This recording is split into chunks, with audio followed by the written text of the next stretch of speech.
Denise Mazzola is a certified professional dog trainer with over 20 years experience training dogs and people. If you've got a doggy dilemma, Denise can help.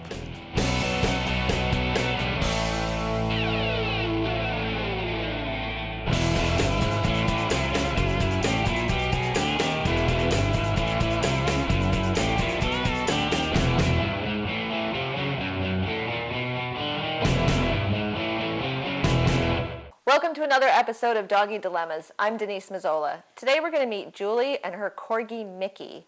Mickey is exhibiting resource guarding, and resource guarding is when a dog has something so it could be a thing, a bone, a toy, it could be a place like a bed, their bed, your bed, or the couch, that they deem is very valuable and they don't want to share it. And so as you approach the dog, you may see some aggressive behavior. You may see a very stiff body. You may see the look, the hard eye look at you or the person approaching.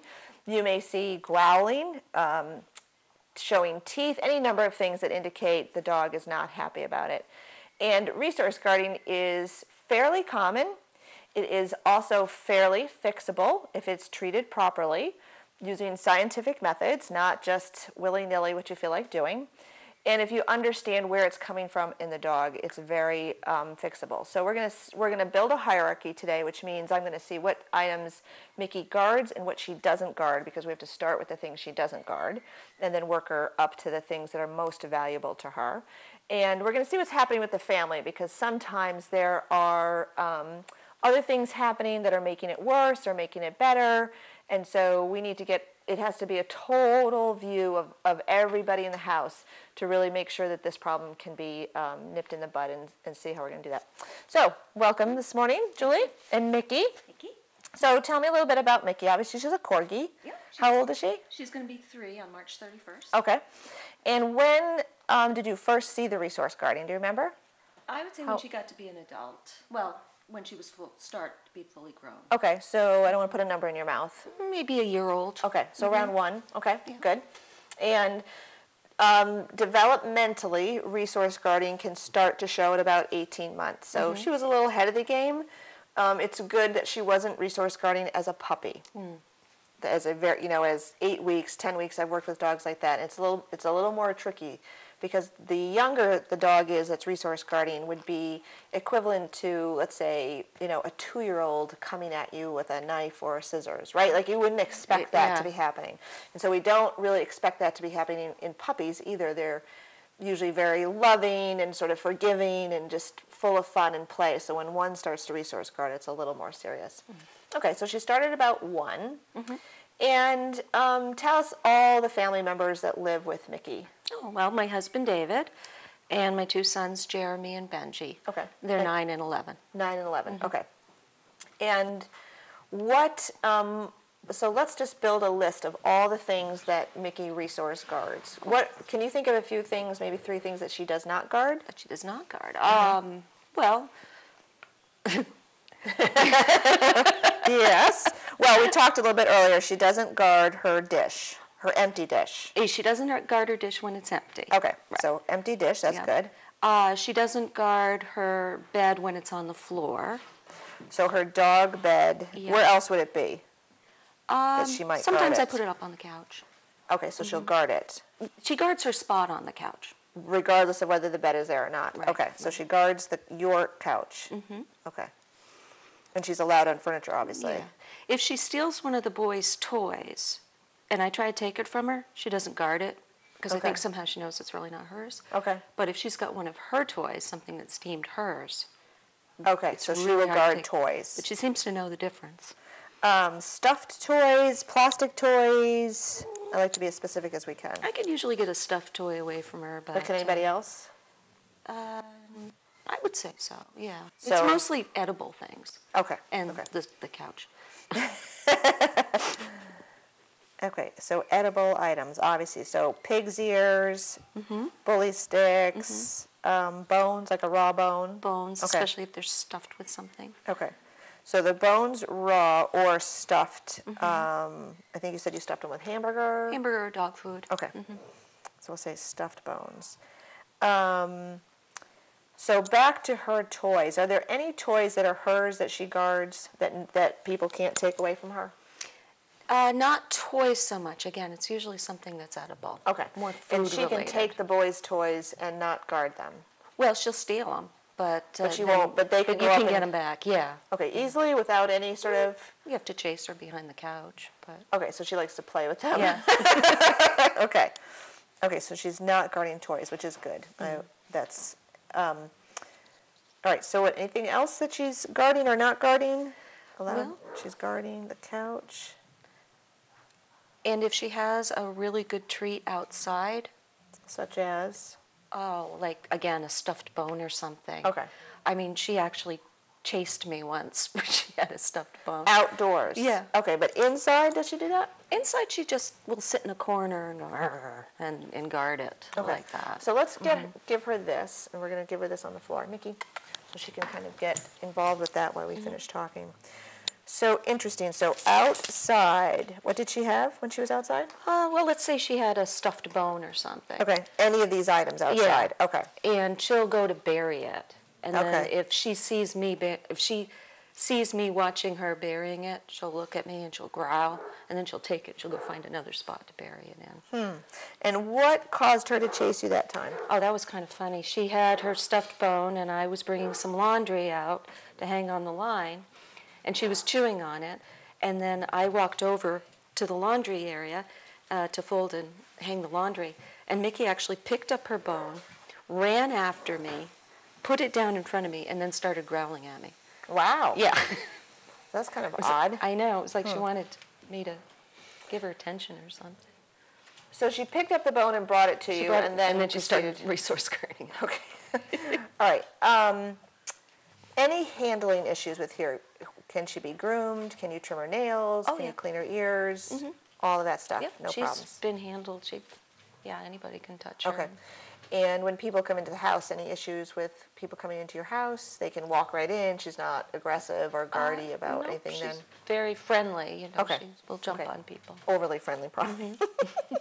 Mickey, Yeah, it's how about that one? really a food thing. And did she have any, does she have any training? Can she sit, lie down, do anything on? Yep, she had, here, sit. No, you're not going to do it right now, are you? Yeah, she's had some obedience training. Okay. And that stuff where they go through the tubes. Oh, some agility. Yeah, Okay, great. And one sort of obedience class, one agility class, just so I get an idea of what she's... I think she went up to level 2 for each one. Okay, good, very good. And probably, as you found out, training is helpful, but it doesn't address this issue. Right. Okay. I think it's a personality thing. Okay. So let's just talk about resource guarding. So we've got the list, and it's happily edible things. Right. If she were guarding toys, her toys, or the boys' toys, it would be what we call generalized guarding, where she is sort of generalized it to anything, and it's much more serious and can be very difficult to fix. So it's a contradiction to what I said earlier. Resource guarding of edible items is modifiable and changeable, but it's not once they start to generalize to other things. So that's good that she's not guarding toys and that you can get those things away. Okay. What resource guarding is if your children are here, let me ask you, maybe that you can answer for them. What sorts of things or a toy or an item do each of them have that they don't like to share with the other? The boys? Yeah. Oh, well, they have their own Legos, and they have their own action heroes, and Okay. their own iPods.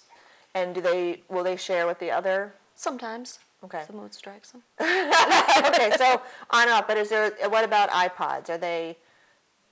Will they readily share their iPods or will they not? No, each one is his. Okay. So, and does your husband or do you have any sort of favorite TV shows where you might get a little possessive of the remote control? No. No. Okay. So you guys aren't resource guarders. No. That's good. Well, sometimes I say this to people and they're like, oh, I said to a gentleman, what about during the Super Bowl? No, I'm not giving up the remote control. Well, would you give it up for $100? No.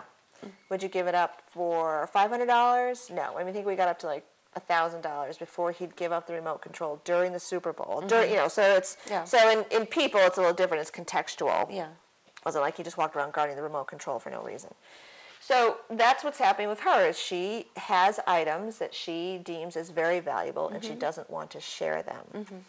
So the example I'll give is I have 3 daughters, and I really like my chocolate desserts. So I joke with them that, I'm not going to share, and so my body language will change. If I'd been sort of sitting, eating like this, now I might put my hand over my bowl or plate. And I jokingly will say I'm going to hold the fork or the knife or something like this because I don't want them to come and take it. So I am in what I would say is a negative emotional state at that time. I'm ready to do battle. It's fight or flight. Everything is fight or flight, especially with dogs. So I'm going to fight. They could walk past, say, I don't know, 5 feet out or so, and throw me some money. Maybe they'd throw me $50 or something. I wouldn't know what was happening initially, so I would still continue to guard my dessert. But enough repetitions of them appearing, throwing me money, I would start to, I could breathe a little bit. I might sit back in my chair a little bit. I could say, all right, so they are no longer trying to get my dessert, and now they're throwing me stuff, which is really good. They're throwing me money. So it takes a while for the dog that has had a history of guarding to understand the sort of new game that we're going to put into place, okay? So we're going to start it with something she doesn't guard, because then she's not in that heightened state of arousal and aggression, and it's about her emotion. We also can't teach a dog that's riled up that way to sit or to lie down or ask them for a behavior when they are that way. We have to change that emotional response first, which we do through classical conditioning, and then we can address then we can maybe potentially ask her to sit or something if we needed to. Now, before I forget, tell me what's happening with everybody else in the family. How does everybody else handle, she's allowed on the couch, so she gets on the couch. And then, so if this were your couch and she were sitting on that side, could you come and sit here next to her? And then, could anybody? Oh, yeah. Okay. So where do you see the aggression when she's on the furniture? Oh, let's say I'm sitting here, Mickey's here, my husband wants to sit down on the couch. So he will try to gently push her off the couch. Okay. The growling starts, the teeth come out, the bark, and she hasn't broken skin, but she's nipped him before. Okay. How many times do you think she's done that? I don't know exactly, but it's pretty much every time he wants to. Okay. And has he changed anything that he does? He tries to be very gentle with her, but pretty much what we've had to do is I'll have to give up my seat on the couch and then kind of shove Mickey over. Okay. Because she'll growl and act like she's going to bite me, but then as soon as her teeth are this far from my hand, she'll start licking my hand. Okay. So it's like, I'm going to bite you, and then I'm going to kiss you. Okay, but she's only that way with you. Okay, everybody else she's more than willing to bite if needed. I think so. Okay. Yeah. And are you the one that primarily feeds her and walks her and yeah, okay. So you're a little more important to her. Which, don't bite the hand that feeds you, although there are plenty of dogs that do. Okay. So let's address, so tell me then what your sons do. Do they, we'll stay with the theme of the couch. Do they just not try to sit there? They'll usually sit down and try to like nudge her over with their body, and then Mickey will turn to them and growl and act all aggressive. But they know that she's not a mean dog, so unfortunately I think sometimes they kind of bait her a little bit. Okay. Like if she's eating a really good bone, they'll say, Mickey, is it good? Can I have it? Okay. So, Okay. yeah. And that's not going to make it better. No. So she's very inhibited. Has she ever bit the kids? No. Okay. Well, not hard. Okay. Punctures, bleeding? No. No. But okay. I think there's been teeth contact. Okay. Before. Yeah.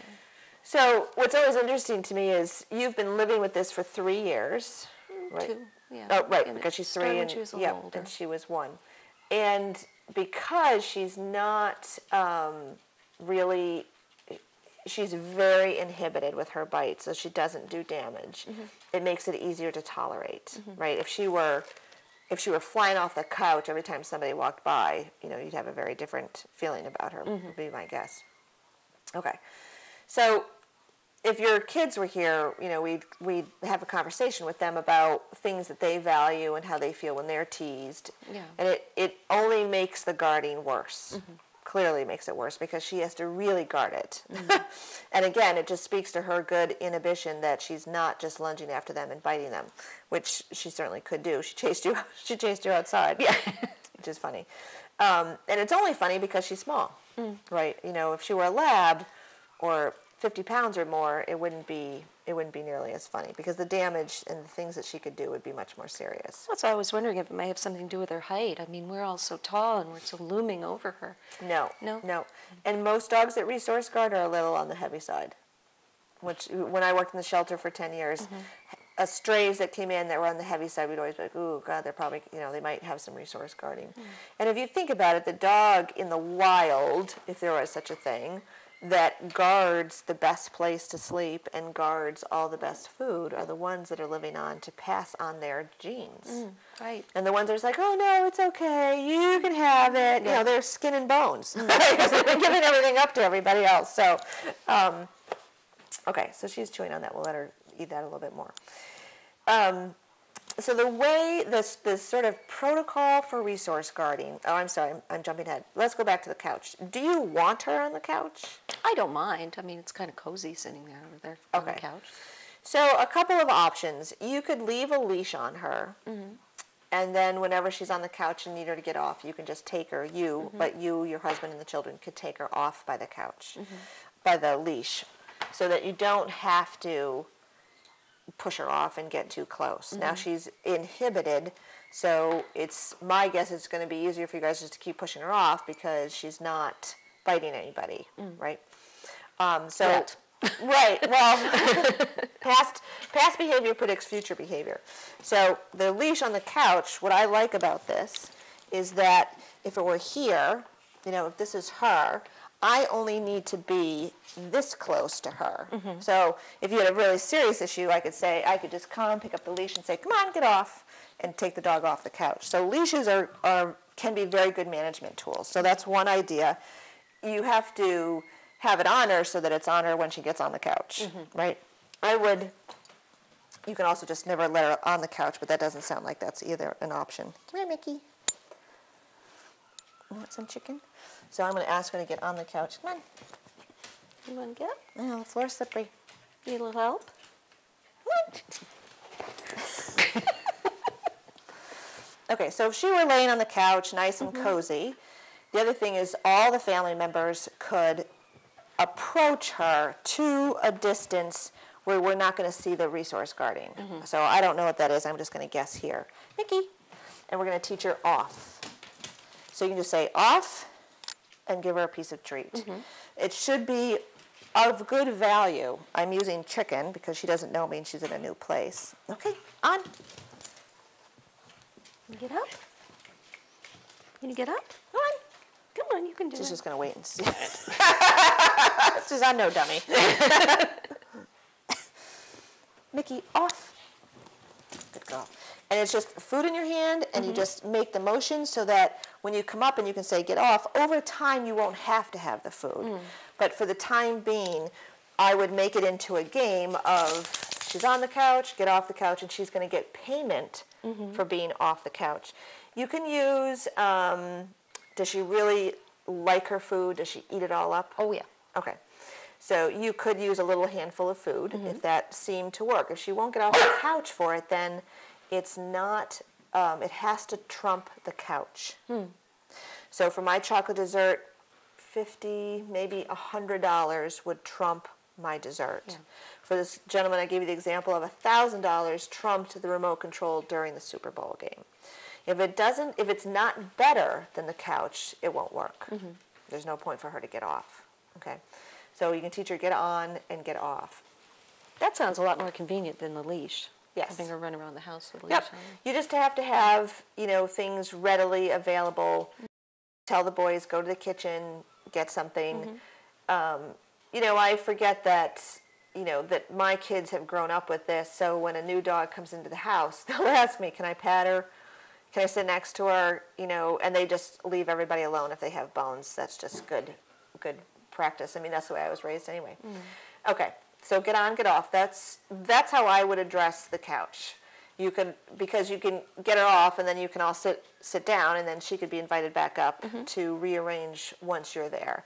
But you really want to avoid giving up your space to her, because once she claims this part of the couch, and then nobody can get there. So you describe some behavior changes that you've gone through. You'll get up off the couch so your husband can sit there, and then you'll move over to her, right? But we've changed our behavior so we don't elicit the aggressive behavior, hey, from her. So I want you to pay attention to how much behavior change you've had and try to do things so that you're not having to do that. Right. I mean, we shouldn't have to avoid things with our pets. They're domesticated. They so love us unconditionally, and if I'm getting up so that she can have my spot, I guess we know who's running the show. Exactly. She needs to be the last on the couch. She gets the burned hot dogs. All those sort of things. All right. So that one's sort of easy. Now let's talk about all the things that she guards. And the few things that she doesn't guard, her empty dish, the dog bed on the floor, and we talked about the bones. So this bone, I put peanut butter in it, but she's not very interested in it. And this is fairly typical that she's in a new environment. She's panting. It's not particularly hot in here, so that's a stress signal. Yeah. I don't know if her eyes are always that wide. Is that pretty typical for her? They do tend to bug out a little bit. Okay. Yeah. And she's yawned several times while I'm talking to you. So those are all stress signals. And when she's that stressed, she probably won't guard. Right. Which is all right. We'll keep giving her things to see what we get. I'm not really going to hold it for you the whole time, though, honey. We know you know how to eat that. So the process is, we're going to start with things that she typically does not guard. So I would start with her empty food dish. Put it on the floor. Everybody in the family is going to take a handful of better stuff. So I would use chicken, cheese, roast beef, and assuming that those are valuable to her. And do you think those would be? Oh, yeah. Okay, good. And so I'm going to go grab the food dish. I'm going to put the food back. She knows that sound.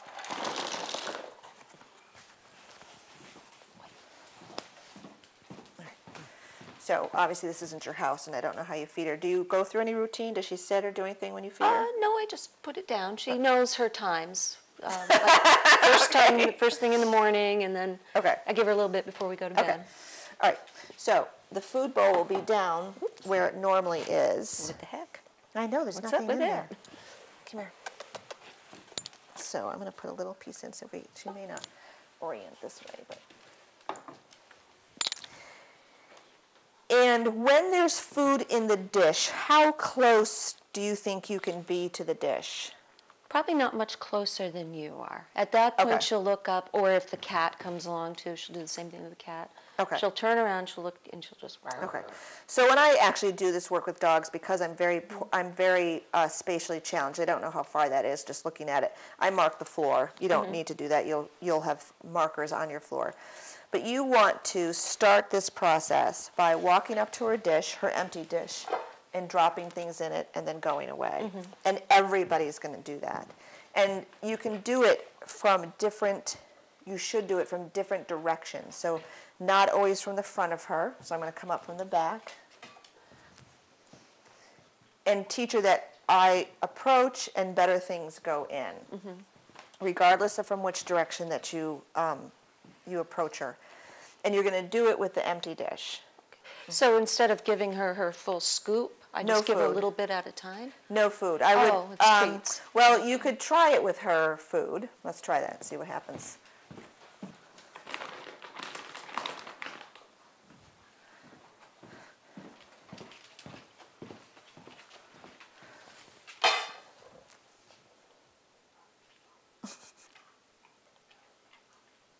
She's like, it's not as good as the chicken. I'm not sure if I'm going to eat it.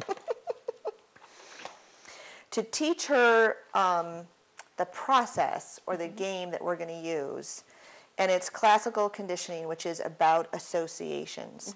So that means that if you pull out a dog leash, sometimes dogs will be very excited. Go, wow, wow, right? Because the leash predicts the walk. As long as they like the walk, they're excited to see the leash. Car keys can sometimes predict a car ride. And if your dog likes to ride in the car, they'll be all excited about that. Can openers, if you make the can opener sound, does your cat come running? It's usually the click Okay, top. so, all right, so the snappy sound, yeah, she's sound. there. Because that predicts food. Very classical conditioning, those associations are very strong. And the people example I'm going to give you is 2 winters ago, I witnessed 2 car accidents. I didn't see them, but I heard them. And then I turned and saw them. So I didn't really think much about it afterwards until I was walking with a client down a road, and still in the winter, and a plow came down and dropped his plow to plow a driveway. And I just about jumped out of my skin. I had an adrenaline surge. I was shaking. I couldn't really focus on why I was there or what I was supposed to be talking to her about, you know. And I didn't realize that I had that association until it occurred. And so that's been so that's that emotional piece that I'm talking about. You can't train that, right? It just happens. It's there. And that's what she's having about her guarding. I mean, it's a pretty intense emotional state that she gets herself into. Any dog does that resource guards. So the kids antagonizing her is just building that all up in her and, you know, clearly making it worse. So in order to address it, it's easier to address it with the empty dish and teach her that I approach, chicken goes in, I go away. Your son approaches, chicken goes in, he goes away. Your husband approaches, chicken goes in, and he goes away. And then you're going to feed her whenever you normally would feed her. So you'd have to do several, you know, a couple of trials like that, and not one piece of chicken. Like, that's a pretty good chunk of chicken. But I would do A little handful. You got her I would make it significant. I mean, she's a small dog, so I would do something like this. I don't want you to have that yet, honey. So that it's powerful. It has meaning when it goes in the dish. It's not just one little nugget of something. That's going to be like giving me a quarter for my chocolate cake. Yeah. I need the $50 to $100. Okay. So does any of this ever start with a competition? Because I'm thinking she's never been in a competitive situation with other dogs. She's our only dog.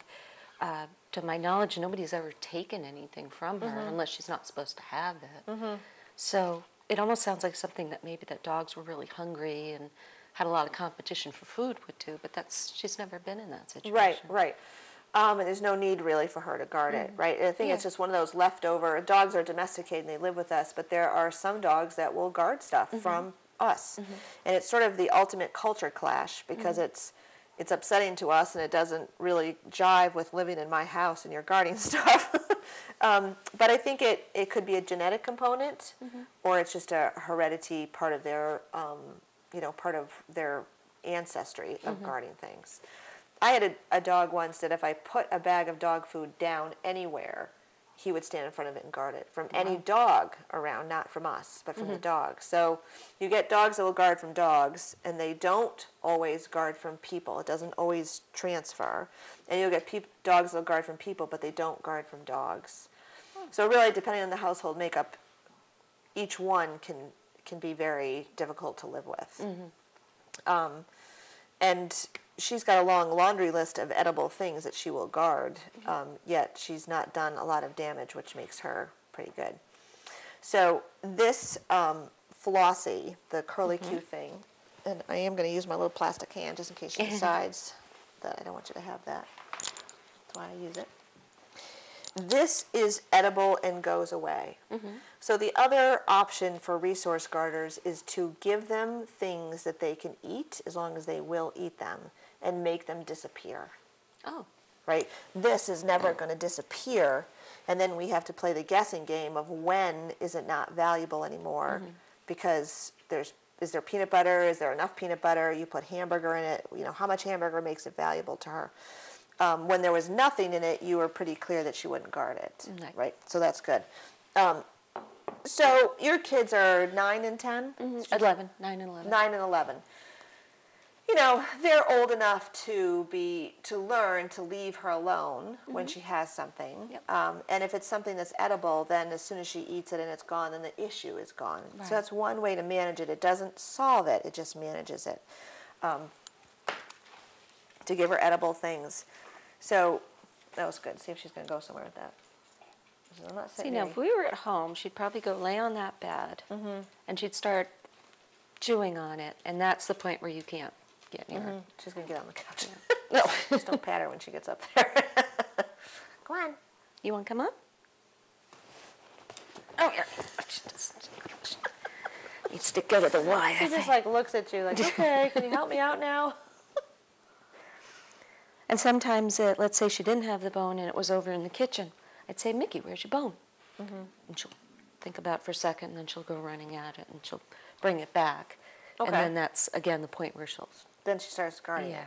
But you won't guard it if it's over there and she's over here. You can go pick it up. Yeah. She won't go racing Yeah, over to yeah. it to get it. Okay. But if I say, Mickey, where's your bone? Sometimes she'll even growl at me right then and there. She'll look at it, she'll see it, and she'll go, ruff, and grr, and then she'll go get it. So a little So don't advance. Don't Right. even think about it. Right. Don't even think about going after it. So what's your goal in asking her where her bone is? Oh, just it's fun. It's fun because she gets a little growly, or because No, because she goes and finds it. Okay. I think it's kind of cute no matter where it is. She seems to remember where And it is it this type of bone, or is it something Oh, else? it's usually something like that. Okay, Yeah, so one she of them. doesn't always eat them completely gone. Oh, no, she kind of Okay. gets sick of it. And she also likes to chew on, the bone while she's sitting next to me on the couch. So Okay. it's sort of her way of... So this is interesting Cuddling with me. because so she has the item and you didn't see it, but she stopped chewing and she looked at your hand when She you did. did that. Oh yeah. So it's okay that she's like parked herself next to you. Right.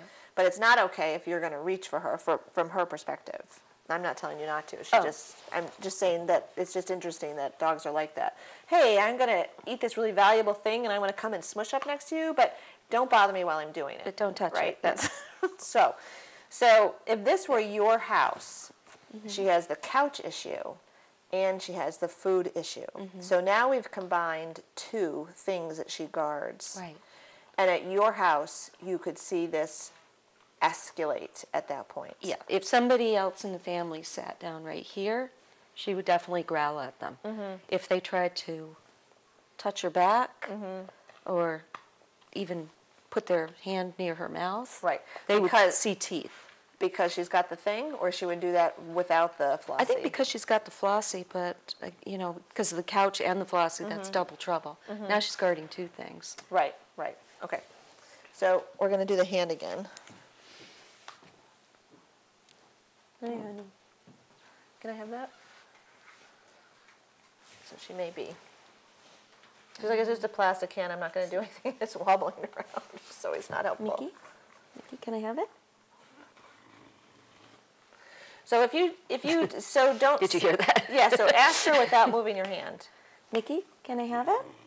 Yeah. So the can I have that has been she's triggering on that. Yeah. Now don't say anything and just move your hand. So it's both. See, that would scare somebody if they didn't know. Right. And you've been very good at describing what she does and doesn't do. So now just lean back and ask, can I have that? Mickey, can I have it? Not as bad. A little bit. So lean forward and Is it good? Can I have it? right. So It is kind of funny. It is funny, but she's not- Unfortunately, that's my thing. right, because she's not doing damage when she bites, and she's small enough and cute enough that it's just different with small dogs. They get away with a lot more than the bigger dogs get away with. But what's interesting, I'm going to stand up and see if it's any different for her. I don't particularly feel like sitting down right at the moment, but.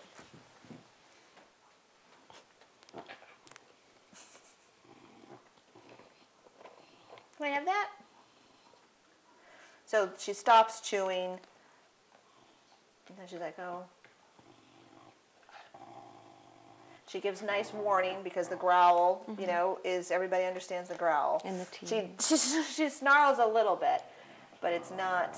And again, I can't stress enough how much inhibition she's using because she is not coming. She's at. not barking and lunging, but I've seen her do it. Right. Yeah. Oh, I'm sure she can, and it's also probably because she's here. You know, at home. At home, if I did this, what would be your guess that she would do? She would probably bark and lunge. Okay. But again, maybe not bite, but Yep, her but- body would actually come toward you. Yeah. Yep. No, get away. I've warned you in several different ways. Could you now?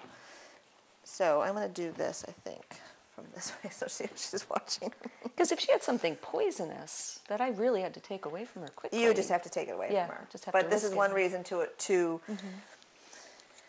This is one reason to address resource guarding is for that thing that you absolutely have to get away. I mean, if she got a big steak bone, that could be deadly to her, and you would have to get that away. And right now, at this point, I'd say you probably are the only person that could get it away without something happening. So I'm going to approach, and I'm going to throw this. It might land on you, so I apologize for that now. But the point is, I need to sort of hit her in the head with it so she can. And did you see how she looked up at me? She dropped the thing and she looked up at me in anticipation of my chicken, right? Which is exactly what we want to see. And because we started with the empty dish, I approached and threw chicken. I approached and threw chicken. I did it 3 times. She's already got the game is a little bit different with me. Right. Okay. Besides the fact I had to torture you with my assessing hand. You want to use that again? It didn't last very long, did it? So.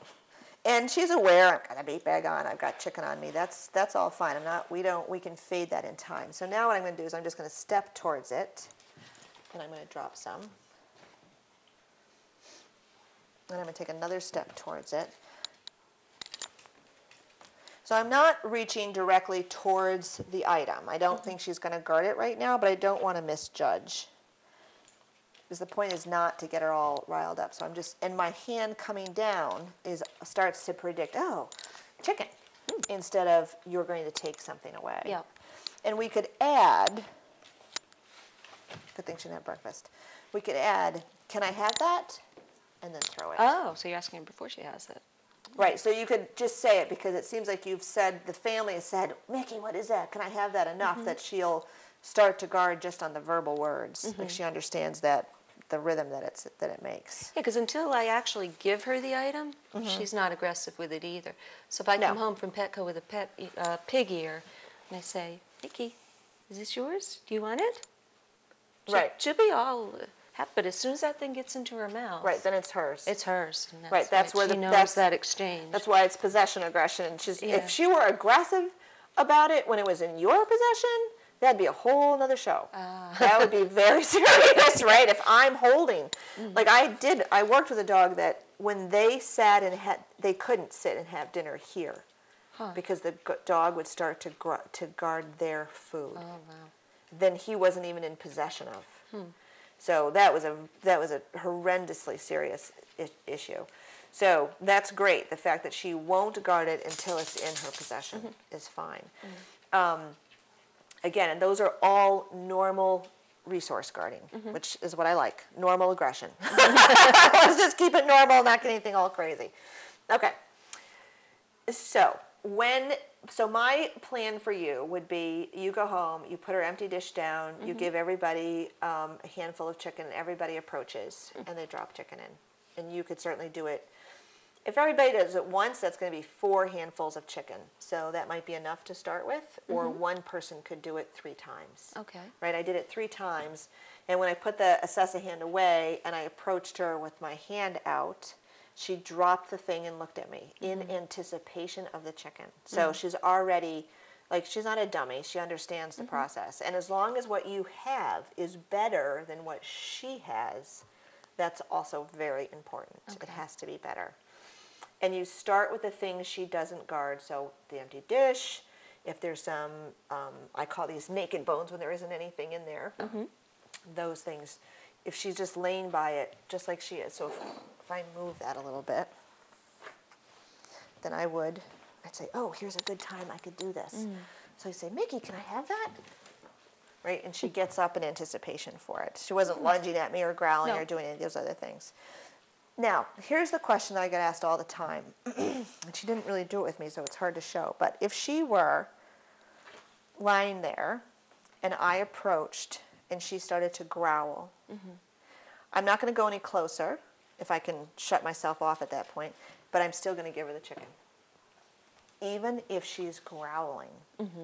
Because we're not training a behavior like sit, lie down, and treat only when they're doing those things. We're trying to change her emotional response. So if I approach and I get here and she growls, I might say, crap, I'm a little too close. I have to give her the chicken anyway, but next time I'm not going to get that close. Next time I'm going to stop here and toss the chicken. Okay. And hope that I don't elicit the growl. So with your boys, knowing the little I know about boys since I have 3 daughters, is that they'll need very clear directions in how close to get. And you and your husband could actually do this by yourselves without them around to get the game started. And I'm saying it's a game, but it's not. To get that association changed, and then we could bring in the boys.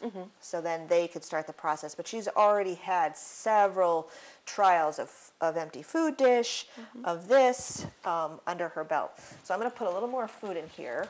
I don't know that she's going to eat it, especially after the chicken. I know. All right, you ready? Oh, there's her donut. She likes I those. know I was going to ask you about that. She says, I'm not going to eat that, whatever that is, if you have chicken in your pockets. All right, so we'll just take advantage of the fact that she's not going to. So I'm going to walk over to the table, and then I'm going to come back.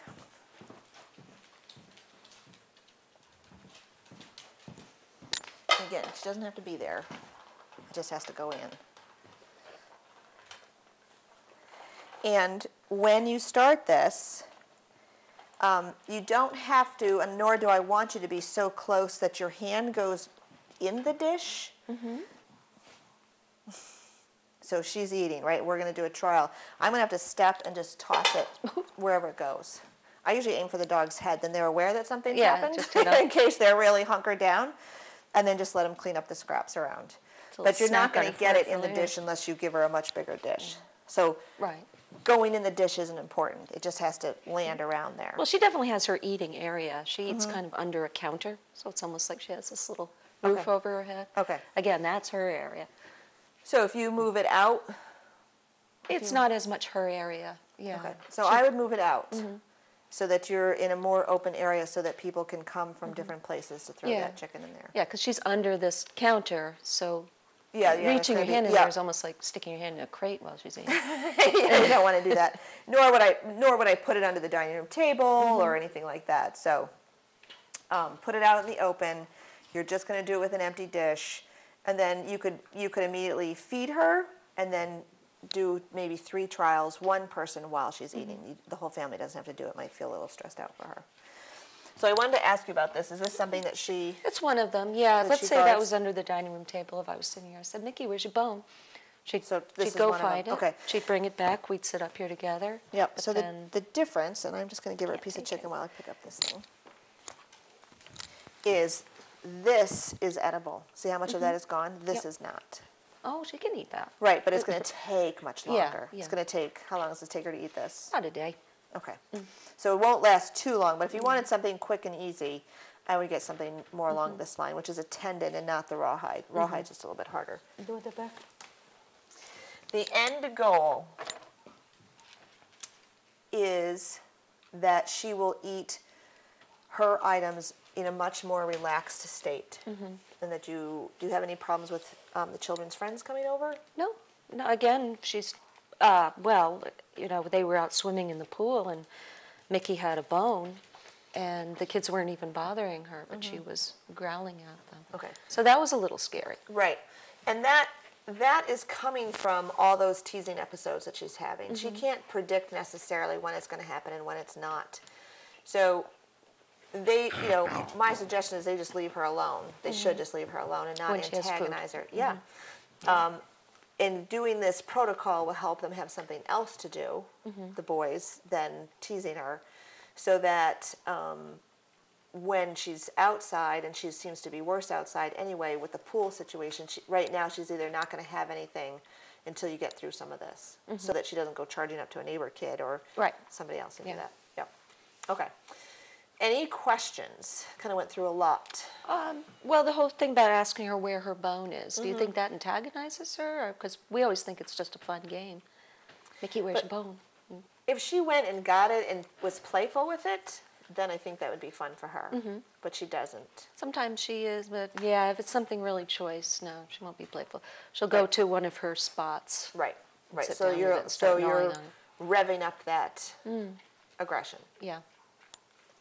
And just remember that, if she's been doing this for 2 years, she's 3, the chances, past behavior predicts future behavior. So if she has been inhibited and not drawn blood or bitten anybody seriously at this point, she probably won't. I would hedge my bets in that way. You also need to remember that any dog can bite seriously. So if the item is of high enough value and the situation is right for her, she could end up biting a neighbor child or one of your children and drawing blood and being serious about it. And in that situation, my experience has been usually it's the dog that's on the losing end of that. You know what I mean? Right, yep. She either has to be rehomed, or she has to be euthanized, or she gets sequestered to a very small part of the house, or she goes back in a crate whenever anybody's around. Understandably so. But I bring the point up because the antagonizing that's happening is putting her at risk for those things happening down the road if she finally has enough and she hauls off and bites somebody seriously, right? I'm just going to go get a drink of water. Okay, any other questions? No, thank you. We'll try all those things. Oh, and you said, what was it you said before we throw it? You say, can I have it? I would say, can I have that? Because But that's what then you throw it guys to have been her. saying it. Yeah, Right, yeah. right. You could... So you she'll could, learn to associate that with getting something really you good. could start to say, Mickey, where's your bone? And throw her chicken. Okay. She still might go look for a bone, and you still might get some of those other behaviors happening initially. This is going to take a little bit of time. It's not going to go away just like that. Right. But we don't treat resource guarding or any form of aggression with more aggression. Like getting us all riled up and throwing her off the couch and forcing her to give us things or forcing ourselves on her food dish is not going to make her better. Yeah, I mean, she's resource guarding, she's growling at you. The worst thing you can do is yell at her and start... Right, good. Yeah. Good. Not all people understand that, though. So let's just recap. Okay. You will, for the couch, you're just going to take some high-value food and teach her get off. And just say get off or whatever you normally say, make the hand movement and throw the food. And initially, you're going to see some of that until she starts to process what's happening, okay? So don't worry about that. You're just going to say, look, you might have to show her what you have, make the motion, get her off the couch. And you can have more than one piece, but the payment comes for getting off the couch, okay? For all the other things, you're going to start with the empty dish. You're going to use high-value food such as chicken, cheese, roast beef, whatever it is for her, generous amounts. And you and your husband will start by just approaching the dish, empty dish, and throwing the stuff in. Approaching and throwing it in. And what you're looking for is her to start to look up or anticipate, oh, something good is happening. Then you can put, you can either feed her or you can feed part of the portion, and you're going to repeat that.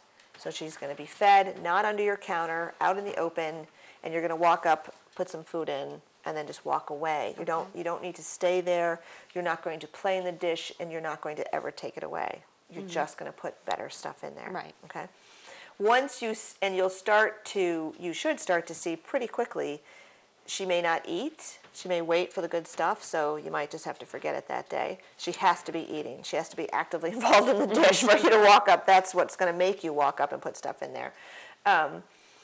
But when she's eating and you walk up or by or whatever, you may start to see her again. Look up like, oh, is something better happening? Yeah, that's exactly what we want her to know. Okay. And then you can start to, you can have everybody say, whatever it is that you're saying, give me that, or where's your bone, and start to throw her high value Right. stuff. So the more work you do, the less she needs in her food dish, right? Because you're going to be giving her all this other food. She can just have a little tiny bit in the evening while you're working on all these things. And very, I don't know, I would say within a couple of weeks, you should start to see her understanding the new process. You're still going to see some resource guarding, but if resource guarding has been like this, you should see that start to decrease, and you should see her anticipatory happy responses start to increase until you've got them all switched over to that happy anticipatory stuff.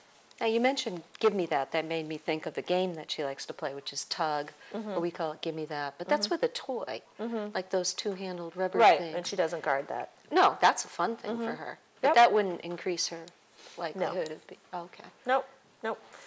Because dogs will love she's that. not guarding, right, she's not guarding it, and she's enjoying the game. Right. But your boy said something. Can I have that? Can I have it? Right. So That'll elicit a growler. right. Even in So the other end I of the would, room. they could just say, "Can I have that?" like they normally do, and then have them toss stuff. Right. So that teaches her something different. You're so stressed out, honey. I know. It's almost done. Okay. Any other questions? No, I'm all set, thanks. All right. Great. Thanks for tuning in to this week's episode of Doggy Dilemmas. I look forward to seeing you next week. If you have a doggy dilemma, Denise can help. Visit www.denisemazzola.com for more information.